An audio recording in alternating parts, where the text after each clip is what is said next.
علیہ وسلم نے کہا کلکم راع وکلکم مسئول عن رعیتہ، کہ تم میں سے ہر شخص نگراں اور ذمہ دار ہے۔ راعی کے اصل معنی چرواہ،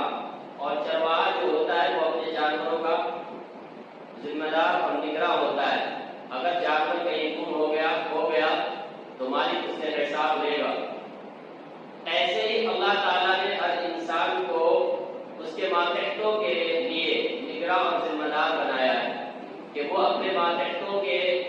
حقوق ادا کرے، اور وہ حقوق ادا کرنا صرف کھانا کھلانا کپڑے پہنانے کا کافی نہیں ہے۔ اصل جو مقصد ہے آخرت کے اندر کامیاب ہو جانا، اس آخرت کی کامیابی کے لیے اس کو جو تعلیم اور جو تربیت چاہیے وہ دینا بھی فرض ہے۔ اللہ کے رسول صلی اللہ علیہ وسلم کی ایک اور حدیث ہے، مروا اولادکم بالصلاۃ وهم ابناء 7 سنین، کہ اپنی اولاد کو، اپنے بچیوں کو نماز کا حکم دو جب وہ 7 سال کے ہو جائے۔ اور اس کے تحت علماء کرام کے اقوال یہ بھی آتے ہیں کہ جب اللہ کے رسول نے یہ کہا ہے کہ نماز کا حکم 7 سال کا ہو تو دو،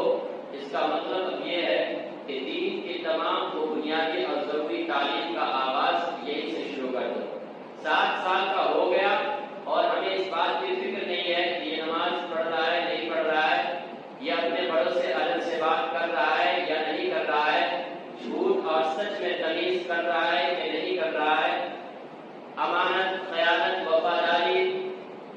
یہ چیزیں جانتا ہے نہیں جانتا ہے، اس بات کی ہمیں فکر کرنی ہے۔ کیونکہ جب اللہ کے رسول نے کہا 7 سال کا ہو جائے تو اسے نماز کا حکم کرو، تو 7 سال میں مکمل دین کی تعلیم دینا اسے شروع کر دیا جائے باضابطہ۔